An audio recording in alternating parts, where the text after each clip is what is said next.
رسول اللہ صلی اللہ علیہ وسلم نے فرمایا جمعہ کے دن اور جمعے کی رات کو کثرت سے مجھ پر درود پڑا کرو، بس جو آدمی مجھ پر ایک دفعہ درود بھیجے گا اللہ اس پر 10 رحمتیں نازل کرے گا. اللہم صلی علی محمد. رسول اللہ صلی اللہ علیہ وسلم نے فرمایا تمہارے افضل دنوں میں سے جمعے کا دن ہے. اسی دن آدم علیہ السلام پیدا کیے گئے، اسی دن ان کی روح قبض کی گئی، اسی دن سور پھونکا جائے گا اور اس دن سب لوگ بے ہوش ہوں گے. اس لیے اس دن مجھ پر کثرت سے درود بھیجا کرو کیونکہ تمہارا درود مجھ پر پیش کیا جاتا ہے. کہتے ہیں لوگوں نے پوچھا یا رسول اللہ ہمارا درود آپ پر کس طرح پیش کیا جائے گا جبکہ آپ کا جسم بوسیدہ ہو چکا ہوگا؟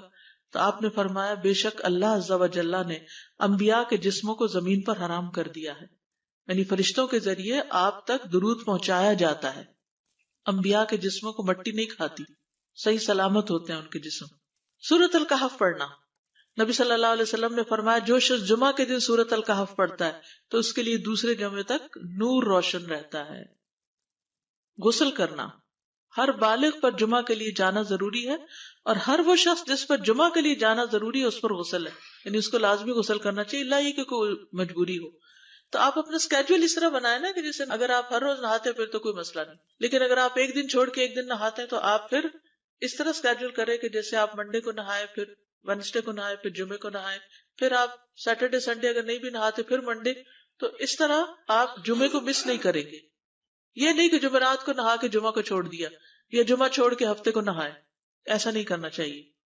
علماء نے غسل کے حکم کے بارے میں اختلاف کیا. بعض تو کہتے ہیں یہ واجب ہے، یعنی فرض کے درجے میں ہے، اور جمہور علماء یہ کہتے ہیں کہ مستحب ہے، پسندیدہ ہے، افضل عمل ہے. حدیث میں آتا ہے جس نے جمعے کے دن وضو کیا اس نے اچھا کیا اور جس نے غسل کیا تو یہ افضل ہے. صفائی میں مبالغہ ہوتی ہے نا، ویکلی صفائی آپ کو کرنی ہوتی ہے، یعنی جیسے ناخن وغیرہ کاٹتے ہیں یا پھر اپنے زائد بال وغیرہ اتارتے ہیں، تو یہ سب چیزیں اگر جمعے کے دن ہو تو زیادہ بہتر ہے. نبی صلی اللہ علیہ وسلم نے فرمایا جو شخص جمعے کے دن اچھی طرح غسل کرے، اچھی طرح سنوار کر وضو کرے، اپنے بہترین لباس میں سے پہنے، یعنی جمعے کے دن باقی دنوں کی نسبت اچھا لباس پہنے، اللہ نے اس کی قسمت میں گھر والوں کی جو خوشبو لکھی ہو وہ لگا لے، یعنی گھر میں جو بھی خوشبو ہے. پھر جمعہ پڑھنے آئے تو لغو کام نہ کرے، 2 آدمیوں کے درمیان جدائی نہ کرے، یعنی 2 لوگ بیٹھے ان کے بیچ میں گھس کے بیٹھ جائے. اس جمعے اور دوسرے جمعے کے درمیان کے پورے ہفتے کے گناہ معاف کر دیے جاتے ہیں. پھر مسواک کرنا، جمعے کی سنتیں بتاتے ہوئے آپ نے فرمایا اور تم پر مسواک کرنا لازم ہے. اچھا لباس پہننا، نبی صلی اللہ علیہ وسلم نے فرمایا اگر ممکن ہو تو جمعہ کے لیے اپنے کام کاج کے کپڑوں کے علاوہ 2 کپڑے اور بنا رکھنے میں کیا حرج ہے. اسپیشل ڈریس رکھے جو جمعے کو ہی پہن لے. خوشبو لگانا، یعنی خوشبو لگائے، حدیث میں آتا ہے چاہے وہ عورت کی خوشبو سے ہو، یعنی آپ کی اپنی نہیں، بیوی کی خوشبو پڑی ہو وہی لگا لو لیکن لگاؤ. تیل لگانا، جو شخص جمعہ کے دن غسل کرے اور جس قدر ممکن ہو پاکیزگی حاصل کرے اور اپنے تیل میں سے تیل لگائے یا اپنے گھر کی خوشبو میں سے خوشبو لگائے. پھر نکلے کہ 2 آدمیوں کے درمیان تفریق نہ کرے، جتنی مقدرہ نماز پڑھ لے اور جب امام بات کرے تو خاموش رہے. اس جمعے سے لے کر دوسرے جمعے تک اس کے گناہ بخش دیے جاتے ہیں. جمعہ کا وقت، سورج ڈھلتے ہی جمعہ پڑھنا، سورج ڈھلتے ہی جمعہ پڑھنا، اول وقت جمعہ پڑھنا، بہت لیٹ نہیں کرنا چاہیے. ایاس بن سلمہ بن اکوع اپنے والد سے روایت کرتے ہیں، انہوں نے کہا کہ ہم رسول اللہ صلی اللہ علیہ وسلم کے ساتھ جمعے کی نماز پڑھ کر واپس لوٹتے تھے تو دیواروں کا سایہ اتنا نہیں ہوتا تھا کہ ان سے اپنے آپ کو سایہ مہیا کیا جا سکے، یعنی ابھی سورج بہت تھوڑا ڈھلا ہوتا تھا. ہاں گرمی کی شدت میں تاخیر کی اجازت ہے. مسجد میں داخلہ، مسجد کی طرف جلدی نکلنا، تحیت المسجد ادا کرنا. عمر بن دینار کہتے ہیں انہوں نے جابر رضی اللہ عنہ کو کہتے ہوئے سنا کہ ایک شخص جمعہ کے دن مسجد میں داخل ہوا اس حال میں کہ نبی صلی اللہ علیہ وسلم خطبہ دے رہے تھے. تو آپ نے فرمایا کیا تم نے نماز پڑھی؟ اس نے کہا نہیں. تو آپ نے فرمایا کھڑے ہو 2 رکعتیں پڑھو. اب یہ بڑا اہم مسئلہ ہے، مسجد میں داخل ہو چاہے خطبہ ہو رہا ہو 2 رکعت پڑھے بغیر نہ بیٹھو، ٹھیک ہے. اور یہ کیا ہے؟ دراصل تحیت المسجد، یہ جمعے کی سنتیں نہیں ہیں، یہ کیا ہے؟ تحیت المسجد ہے. اور مختصر پڑھی جائیں، یعنی امام جب خطبہ دے رہا ہو تو چاہیے کہ 2 رکعتیں پڑھے اور دونوں میں اختصار کرے. نماز سے قبل ہلکا بنانے کی ممانعت، مثلا آپ جلدی چلے گئے تو یہ نہیں کہ ایک گروپ بنا کے آپس میں گپ شپ شروع کر دیں، نہیں، سیدھے ہی لائنوں میں بیٹھیے. انتظار کا وقت کیسے گزاریں گے؟ نفل پڑھ کے بیٹھ گئے، ذکر اذکار کریں، قبلے کی طرف رخ کر کے لائنوں میں بیٹھیں، حلقہ نہیں بنائیں، بیٹھ کے خرید و فروخت نہیں کریں، تاخیر سے آنے پہ گردنیں پھلانگ کے نہ آگے جائیں۔ رسول اللہ صلی اللہ علیہ وسلم نے فرمایا ٹیک لگا کے مت کھاؤ، یہ عام ایک ادب بتایا، یعنی اس طرح ٹیک لگا کے نہیں کھاؤ، کھانے کے وقت سیدھے ہو جاؤ۔ چھنے ہوئے آٹے کی روٹی نہ کھاؤ، میدا۔ مسجد میں کوئی جگہ مقرر نہ کرو کہ یہ میری جگہ ہے، آپ کیوں آج یہاں کھڑی ہو گئی، کہ تم اسی میں ہی نماز پڑھو۔ کچھ لوگ ہوتے ہیں نا آ کے مخصوص جگہ ہی پڑھتے ہیں، اگر کوئی اور وہاں ڈسٹرب ہو جاتے ہیں۔ اور جمعہ کے دن لوگوں کی گردنیں نہ پھلانگو، ورنہ اللہ تمہیں قیامت کے دن لوگوں کے لیے پل بنا دے گا۔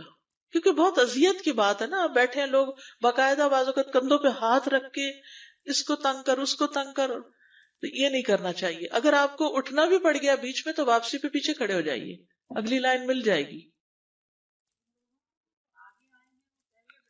جی یہ تو بہت ضروری بات آپ نے کی کہ جب لوگ مسجد آئے تو پہلی صف میں بیٹھے، یہ نہیں پہلی چھوڑ کے آخری میں بیٹھ جائیں اور پھر لوگ ان کی گردنیں پلانگتے رہیں، دوسروں کے لیے فتنہ بننا۔ جابر بن عبداللہ رضی اللہ عنہ سے روایت ہے کہ جمعے کے دن رسول اللہ صلی اللہ علیہ وسلم خطبہ ارشاد فرما رہے تھے کہ ایک آدمی مسجد میں داخل ہوا، وہ قریب آ کر بیٹھنے کے لیے لوگوں کے اوپر سے گزرنے لگا۔ رسول اللہ صلی اللہ علیہ وسلم نے فرمایا بیٹھ جاؤ، تحقیق تم نے لوگوں کو تکلیف پہنچائی اور دیر سے آئے۔ یہ عربی کے الفاظ بڑے خوبصورت ہیں، اجلس فقد آذیت و آنیت، کتنی جامع زبان ہے یہ۔ اجلس فقط آذیت، تو نے اذیت دی، و آنیت، اور دیر سے آئے، ہاں تو اس سے منع کیا گیا۔ کسی کو اس کی جگہ سے نہ اٹھانا۔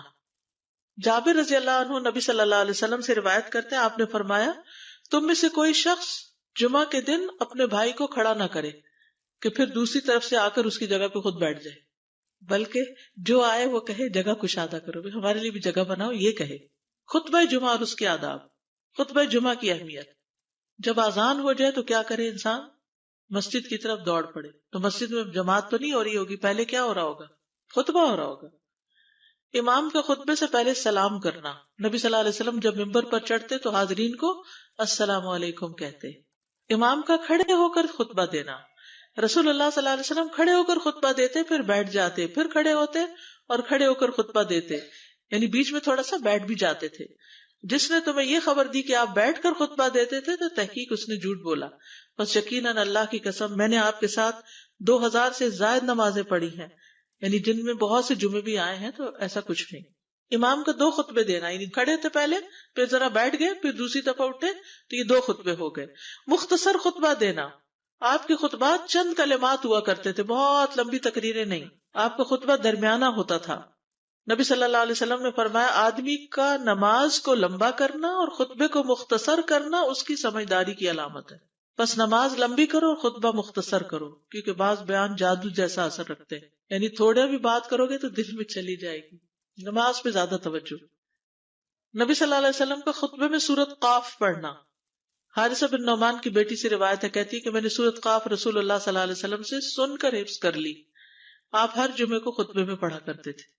سامعین کا امام کی طرف رخ کرنا، یعنی جمعے کے دن یہ نہیں کہ آپ کرسی لگا کے کسی اور طرف منہ کر کے بیٹھ جائیں اور جب جماعت ہو تو پھر صف میں کھڑے، نہیں، آپ صف میں بیٹھے ہو، کس طرف منہ ہو؟ قبلہ رخ ہو، امام سامنے ہی ہوگا نا قبلے کی طرف۔ ایک صحابی کہتے کہ جب آپ ممبر پہ چڑھتے تو ہم اپنے چہروں کے ساتھ آپ کی طرف متوجہ ہوتے، ادھر ادھر نہیں دیکھتے تھے خطبے کے دوران۔ امام کے قریب بیٹھنا۔ اللہ کے نبی صلی اللہ علیہ وسلم نے فرمایا ذکر میں حاضر ہوا کرو، یعنی خطبہ میں، اور امام کے قریب بیٹھا کرو، بے شک آدمی دور ہوتا رہتا ہے حتیٰ کہ وہ جنت میں بھی پیچھے ہی ہوگا اگرچہ وہ اس میں داخل بھی ہو جائے۔ یہ تاخیر کی اتنی مذمت ہے۔ خاموشی سے خطبہ سننا، یعنی بات نہیں کرنی چاہیے، کوئی اہم بات بھی نہیں پوچھنی چاہیے۔ ابن مسعود سے روایت ہے کہ انہوں نے ابی ابن کعب سے قرآن کی کسی آیت کے بارے میں سوال کیا جبکہ اللہ کے نبی خطبہ دے رہے تھے، تو انہوں نے اعراض کیا اور کوئی جواب نہ دیا۔ پھر جب آپ نے نماز پڑھائی تو ابی کہنے لگے تمہارا جمعہ ہی نہیں ہوا۔ تو ابن مسعود نے رسول اللہ صلی اللہ علیہ وسلم سے پوچھا تو آپ نے فرمایا ابی نے سچ کہا، کوئی بات کرنے کی اجازت نہیں، یہ کہنے کی بھی کہ چپ ہو جاؤ یہ بھی اجازت نہیں۔ عبداللہ بن مسعود کہتے کہ جب امام جمعہ کے لیے آ گیا پھر تمہارا اپنے ساتھی سے یہ کہنا کہ خاموش رہو لغویت کے لیے کافی ہے، یہ بھی لغو بات ہے۔ کوئی لغو حرکت نہ کرنا، کنکریوں سے نہ کھیلنا، فون سے نہیں کھیلنا، میسجز چیک نہیں کرنا، انگلیوں میں انگلیاں ڈال کے پٹاخے نہیں بجانا، گوٹ مار کے نہیں بیٹھنا. گوٹ مار کے کیسے بیٹھتے ہیں؟ گھٹنے اوپر کر کے اور یوں ایسے گھٹنوں کے گرد ہاتھ ڈال کے. کئی دفعہ ایسے نظر آتا ہے کہ خطبے میں لوگ اس طرح بیٹھے ہوتے ہیں کیونکہ پتہ نہیں ہے. یعنی آپ چوکڑی مار سکتے ہیں. آپ سب سے افضل پوزیشن تو یہ ہے کہ جیسے نماز کے اتحیات میں ہم بیٹھتے ہیں، لیکن کچھ لوگ اس طرح بیٹھ نہیں سکتے، چلے کرسی میں بیٹھ جائیں. اگر کرسی نہیں ہے، نیچے بیٹھے ہیں تو چوکڑی مار کے بیٹھ جائیں، مگر ٹانگیں اس طرح پیٹ کے ساتھ لگا کے گھٹنوں پہ ہاتھ کو بل دے کے اس طرح نہیں بیٹھے. اگر مجبوری ہے تو وہ اور بات ہے، لیکن یہ کہ بلا وجہ نہیں کرنا چاہیے کیونکہ ادب کے خلاف ہے. اونگ آنے پر جگہ بدلنا. نبی صلی اللہ علیہ وسلم نے فرمایا اگر جمعہ کے دن کسی کو مسجد میں اونگ آنے لگے تو اپنی اس جگہ کو دوسری جگہ سے بدل لے. کہ بعض اوقات ایسا ہوتا ہے نا، خطبے کے وقت بڑی سکینت ہوتی ہے اور آخری خطبہ تو آپ نیند میں ہی سنتے ہیں. نماز جمعہ کی رکعت 2 رکعت ہے فرض بس. جمعہ کی نماز 2 رکعتیں ہیں اور ان دونوں میں قرات ہوتی ہے. نبی صلی اللہ علیہ وسلم جمعے میں سبح اسم ربک الاعلی اور حل اتاک حدیث الغاشیہ پڑھتے. کبھی جمعہ اور عید کٹھے ہو جاتے تب بھی دونوں نمازوں میں یہی سورت پڑھتے تھے. ٹھیک ہے. اسی طرح صبح کی نماز میں جمعے کے دن الف لام میم التنزیل اور حل اتی علی الانسان کی قرات کرتے اور نماز جمعہ میں سورۃ الجمعہ اور منافقین کی تلاوت کرتے. یعنی یہ بھی ملتا ہے. فرض کے بعد 2 رکعت پڑھنا. عبداللہ بن عمر سے روایت ہے انہوں نے رسول اللہ صلی اللہ علیہ وسلم کی نفل نماز کو بیان کیا اور کہا کہ آپ جمعے کے بعد کوئی نفل نماز نہیں پڑھتے تھے حتیٰ کہ واپس تشریف لے جاتے، پھر اپنے گھر میں 2 رکعت پڑھتے تھے. اب جو لوگ گھر نہیں جاتے تو پھر وہیں پر وہ پڑھ لیتے ہیں، ورنہ آپ صلی اللہ علیہ وسلم اپنی سنتیں وغیرہ گھر میں پڑھتے تھے. اور اسی طرح 4 بھی پڑھی جا سکتی، 2 بھی ہیں 4 بھی ہیں. آپ صلی اللہ علیہ وسلم نے فرمایا جب تم میں سے کوئی جمعہ پڑھ چکے تو اس کے بعد 4 رکعتیں پڑھے. یہ آپ کا حکم ہے. تو جب آپ کا 2 چیزیں ہوتی ہیں سمجھنے کے لیے، ایک آپ کا فعل ہوتا ہے اور ایک آپ کا حکم ہوتا ہے. تو ہمارے لیے کیا ہے جو آپ کا حکم ہو. جمعے کے بعد کوئی اور نماز پڑھنے سے پہلے گفتگو کرنا، یعنی سنت پڑھنے سے پہلے گفتگو کرنا. اسما بن مالک سے مرفوعاً روایت ہے کہ جب تم میں سے کوئی آدمی جمعہ کی نماز پڑھے تو اس کے بعد اس وقت تک کوئی نماز ادا نہ کرے جب تک کسی سے کلام نہ کرے یا اس جگہ سے نکل نہ جائے. پہلے منع تھا، اب کوئی نہ کوئی بات کر لینی چاہیے. نہیں سمجھ آئی؟ یعنی جمعہ پڑھ لیا آپ نے اور پھر کسی سے آپ سلام دعا کر لیں، اس کے بعد سنت پڑھیں یا نفل جو بھی. ٹھیک ہے. اور گھر جانا ہے تو گھر جا کے پڑھیں، اور اگر گھر نہیں جانا، کام پہ جانا ہے تو ادھر ہی پڑھ کے چلے جائیں. کتنا پیارا ہے ہمارا دین کہ اتنا لمبا بھی چپ کا روزہ نہیں رکھوایا. بالکل. عاصم سے روایت ہے، وہ ابو قلابہ سے نقل کرتے ہیں میں نے ان کے ساتھ جمعہ کی نماز پڑھی. جب میں نے اپنی نماز پوری کر لی انہوں نے میرے ہاتھ کو پکڑا اور میری جگہ پر کھڑے ہوئے اور مجھے اپنی جگہ پہ کھڑا کیا. وہ جو ہم چینج کرتے ہیں نا جگہ، وہ اس کی بات ہو رہی ہے. یعنی جمعے کے بعد کوئی اور نماز پڑھنے سے پہلے بات بھی کر لینا، جگہ بھی تبدیل کرنا. لیکن اگر کچھ لوگ پہلے سے ہی آپ کی سنتیں شروع کر چکے اور کوئی چینج کرنے والا نہیں تو پھر پڑھ لیجئے. یعنی یہ مستحب اعمال ہے، ان میں ایسا نہیں کہ کوئی گناہ لازم ہو جائے گا، لیکن افضل یہ ہے، افضل سے اجر زیادہ ہو جاتا ہے. جمعہ کے دیگر احکام. 1 رکعت پانے پر بھی جمعہ ادا ہو جاتا ہے. یعنی اگر کسی کو رش مل گیا، پارکنگ نہیں ملی اور 1 رکعت میں بھی پہنچ گیا تو جمعہ ہو گیا. امام سے دعا کا کہنا. انس کہتے ہیں کہ ایک سال نبی صلی اللہ علیہ وسلم کے عہد میں لوگ قحط میں مبتلا ہوئے. جمعہ کے دن میں نبی صلی اللہ علیہ وسلم کے خطبہ پڑھنے کے دوران میں ایک اعرابی کھڑا ہو گیا. کہا یا رسول اللہ، مال تباہ ہو گئے، بچے بھوکے مرنے لگے، اس لیے آپ اللہ سے ہمارے حق میں دعا کیجیے. آپ نے اپنے دونوں ہاتھ اٹھائے. اس وقت آسمان پر بادل کا ایک ٹکڑا بھی نہیں تھا. قسم اس ذات کی جس کے ہاتھ میں میری جان، آپ نے ہاتھ اٹھائے بھی نہیں تھے کہ پہاڑوں کی طرح بادل کے بڑے بڑے ٹکڑے امڑ آئے. یہ معجزہ ہے آپ کا، آپ کی دعا قبول ہو گئی. پھر آپ ممبر سے ابھی اترے نہیں تھے کہ میں نے آپ کی داڑھی پر بارش کے قطروں کو ٹپکتے ہوئے دیکھا. اس دن خوب بارش ہوئی. پھر دوسرے دن، تیسرے، چوتھے، حتیٰ کہ دوسرے جمعے تک سلسلہ جاری رہا. دوسرے جمعے وہی عربی یا کوئی اور کھڑا ہو گیا اور کہا یا رسول اللہ، چھتیں گر گئی، مال ڈوب گیا، اس لیے آپ ہمارے لیے اللہ سے دعا کیجیے. چنانچہ آپ نے اپنے دونوں ہاتھ اٹھائے اور فرمایا اے میرے اللہ، ہمارے ارد گرد برسا، ہم پر نہ برسا. اور بدلی کے جس طرف اشارہ کرتے وہ بدلی ہٹتی جاتی اور مدینہ ایک حوض کی طرح ہو گیا. وادی کنات 1 مہینے تک بہتا رہا. جو شخص بھی کسی علاقے سے آتا تو اس پر بارش کا حال بیان کرتا، جیسے ہوتا ہے نا کوئی فلڈ آ جائے، کچھ ہریکین، تو پھر ہر کوئی موضوع گفتگو ہو جاتا ہے. جمعہ کے بعد قیلولہ کرنا. انس کہتے ہیں کہ ہم لوگ جمعہ کے دن سویرے نکلتے اور جمعہ کی نماز کے بعد قیلولہ کرتے تھے. جمعہ کے بعد کھانا کھانا. سہل کہتے ہیں کہ ہم نہ تو قیلولہ کرتے نہ دوپہر کا کھانا کھاتے مگر جمعے کے بعد. لنچ کب ہے؟ جمعے کے بعد. جمعے کو قیام و سیام کے لیے خاص کرنے کی ممانعت ہے، یعنی اس دن کی رات کو شب جمعہ منانا کہ اس رات پوری عبادت کریں گے، یہ سنت سے ثابت نہیں. ٹھیک ہے. اور دن کو روزے کے لیے خاص کرنا یہ بھی سنت سے ثابت نہیں، الا یہ کہ کوئی معمول کا روزہ رکھتا ہے، ایام 20 کا روزہ ہے تو وہ اور بات ہے. ابو ہریرہ سے روایت ہے کہ میں نے رسول اللہ صلی اللہ علیہ وسلم کو فرماتے ہوئے سنا، تم میں سے کوئی شخص جمعہ کے دن روزہ نہ رکھے مگر یہ کہ اس کے ایک دن پہلے یا اس کے بعد کا دن ملا کر روزہ رکھے. جمعہ کے دن خرید و فروخت کی ممانعت ہے. جمعہ کے دن جب نماز کے لیے پکارا جائے تو اس وقت اللہ نے خرید و فروخت سے منع کیا ہے. وَذَرُوا الْبَيْعَ، اس دن کاروبار حرام ہے. اور یہ جمعے کی دوسری اذان کے ساتھ تعلق رکھتا ہے، یعنی صبح صبح کام کر سکتے ہیں لیکن اذان ہوتے ہی چھوڑ دیں، اور جب پھر جمعہ سے فارغ ہو جائے تو دوبارہ دکان پہ جا کے بیٹھ جائیں. جابر بن عبداللہ کہتے ہیں کہ نبی صلی اللہ علیہ وسلم جمعہ کے دن خطبہ ارشاد فرما رہے تھے کہ مدینہ میں ایک تجارتی قافلہ آیا. رسول اللہ صلی اللہ علیہ وسلم کے صحابہ اس کی طرف لپک پڑے اور آپ کے پاس مسجد میں صرف 12 آدمی بچے.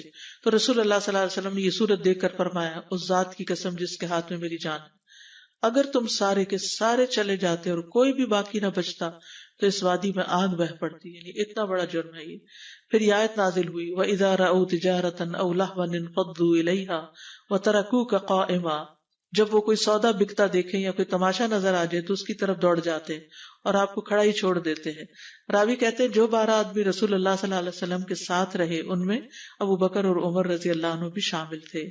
جمعے کے دن قبولیت کی گھڑی ہوتی ہے، اس وقت اللہ سے بھلائی مانگنی چاہیے. رسول اللہ صلی اللہ علیہ وسلم نے فرمایا، جمعے کے دن میں ایک گھڑی ایسی ہے کہ کوئی مسلمان اللہ سے کسی خیر کا سوال کرتے ہوئے اس کی موافقت نہیں کرتا مگر اللہ اسے وہی خیر عطا کر دیتا ہے. فرمایا یہ ایک چھوٹی سی گھڑی تھوڑی دیر کے لیے ہوتی ہے اور یہ ہر جمعے کو ہوتی ہے. ٹھیک ہے. اور خصوصاً نماز میں بھی اگر کوئی دعا کر رہا ہوتا ہے نا انسان تو وہ بھی قبول ہو جاتی ہے. نماز میں دعا کہاں ہوتی ہے؟ شروع میں ہوتی ہے، رکوع میں ہوتی ہے، سجدے میں ہوتی ہے، تشہد میں ہوتی ہیں. تو اگر یعنی جمعہ پڑھ رہے ہیں اور بیچ میں دعائیں آ گئی ہیں تو ہو سکتا ہے وہی گھڑی آ گئی ہو اور آپ کی دعا قبول ہو جائے. اور یہ تورات میں بھی اس کا ذکر تھا. ابو ہریرہ رضی اللہ عنہ کہتے ہیں کہ رسول اللہ صلی اللہ علیہ وسلم نے فرمایا، بہترین دن جس میں سورج طلوع ہوتا ہے جمعہ کا دن ہے. اس دن میں ایک گھڑی ایسی ہے کہ نماز کی حالت میں اگر کوئی مسلمان بندہ اللہ عز و جل سے کچھ طلب کرے تو وہ اس کو ضرور دیتا ہے. کعب نے کہا ایسا سال میں ایک مرتبہ ہوتا ہے؟ تو میں نے کہا نہیں بلکہ ہر جمعہ کو ہوتا ہے. کہتے ہیں پھر کعب نے تورات پڑھی تو کہا نبی صلی اللہ علیہ وسلم نے سچ فرمایا. ابو ہریرہ رضی اللہ عنہ کہتے ہیں کہ میں بعد میں عبداللہ بن سلام سے ملا اور ان سے اپنی اور کعب کی مجلس کا بتایا تو عبداللہ بن سلام رضی اللہ عنہ نے کہا میں جانتا ہوں وہ گھڑی کب آتی ہے. ابو ہریرہ نے کہا مجھے بھی بتائیے. انہوں نے کہا وہ جمعہ کے دن میں آخری گھڑی ہے. میں نے کہا یہ جمعے کے دن کی آخری گھڑی کیسے ہو سکتی ہے؟ حالانکہ رسول اللہ صلی اللہ علیہ وسلم نے فرمایا جو مسلمان بندہ اس کو نماز پڑھتے ہوئے پائے. اس وقت میں کوئی نماز نہیں پڑھی جاتی. تو عبداللہ بن سلام نے کہا کیا رسول اللہ صلی اللہ علیہ وسلم نے یہ نہیں فرمایا جو شخص نماز کے انتظار میں بیٹھا رہے وہ گویا نماز ہی کی حالت میں ہے حتیٰ کہ نماز پڑھ لے؟ کہتے ہیں میں نے کہا ہاں. تو انہوں نے کہا بس یہی ہے. یعنی اس وقت کیا کرنا چاہیے؟ آخری گھڑی میں وضو وغیرہ کر کے مغرب کی نماز کے انتظار میں بیٹھ کے دعائیں کریں، اذان ہو تو نماز پڑھ لیں. عصر کے بعد سے مغرب تک کا وقت ہے. انس بن مالک سے روایت ہے کہ نبی صلی اللہ علیہ وسلم نے فرمایا جمعہ کے دن اس گھڑی کو جس میں دعا کی قبولیت کی امید کی جاتی ہے عصر سے لے کر سورج ڈوبنے تک کے درمیان تلاش کرو اور دن کی آخری گھڑی ہے. تو اللہ سبحانہ وتعالی ہمیں اس دن کی برکتوں سے فائدہ اٹھانے کی توفیق عطا فرمائے.